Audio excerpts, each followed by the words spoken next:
Na katika hili madam, tunaona kwamba licha ya makeup na mambo mengine kama hayo, lakini bado wanawake ukiangalia idadi ya ambao wanafanya labda upasuaji kwa ajili ya kuongeza maeneo, unaona inawezekana maziwa ama maeneo mengine, ni hawa wanawake.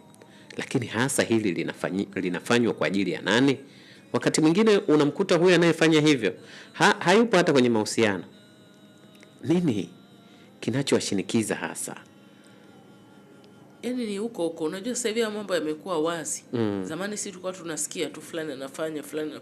Lakini sasa ukiingia mtandaoni unaona procedure zote. Hadi daktari uweza kuongea naye ana kwa ana. Na akakwambia ni shilingi fulani na uko unamtumia pesa kiasi mpaka pesa zako zikatimia ukaweza kufanyiwa. Ushasikia. Sasa hivi vitu ni vitu ambavyo vinasemekana kwamba ni vitu vya kwenda na wakati. Sasa watu wengine wanafanya tu ili na wao waonekane wamefanya. Lakini kuna watu wengine wana mahitaji. Mfano labda kuna watu wana mahitaji makubwa kwamba kiasi kwamba mtu anaweza akawa na umbile kubwa ambalo linamuumiza labda miguu. Au ana umbile kubwa ambalo linamuumiza mgongo. Kwa hiyo anaenda anafanya upasuaji ili aweze kuishi kwa amani kwa sababu umbile ni kubwa. Mtu mwingine ana matatizo, hawezi kupata mtoto mpaka afanye upasuaji wa kupunguzwa mwili. Kwa sababu labda ana mafuta mengi tumboni. Kwa mtu anaenda kwenye upasuaji wa aina hiyo ili kupunguza mafuta tumboni ili aweze kuishi kwa amani. Lakini kuna mwingine tu anaambiwa labda kichwa chako au pua yako haiwezi kuruhusu labda wewe upate hewa vizuri, kwa anaenda kufanya upasuaji wa staili kama hizo.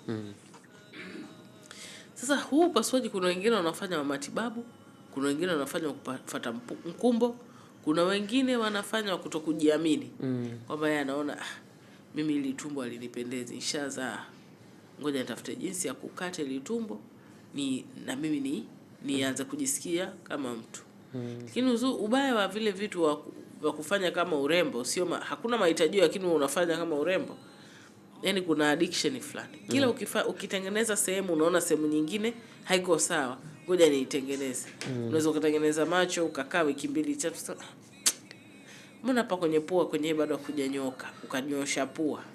Ukakaa kidogo mgongo una nyama sana. Ngoja niunyoshe huu mgongo. Ukaunyoosha. Tumbo hili. Kwa hiyo unaweza ukajikuta miaka yote wewe kila mwaka unafanya marekebisho ya mwili. Kwa sababu ile ina kama addiction, yani unaingia tamaa ya kufanya zaidi na zaidi. Ni kama wale tu wanaochora tattoo. Unaanza na 1, 2, 3 mpaka unajaza mwili mzima, unatoka unasahau sasa nichoreni katika macho sasa. Maeneo yote ya kuchora yameisha. Yote yameisha. Unaanza kufuta sasa, unafuta kitu unaweka kitu. Ni yani kuna addiction ama uraibu fulani. Ukichora moja lazima uongeze. Sawa, nzuri sana hiyo.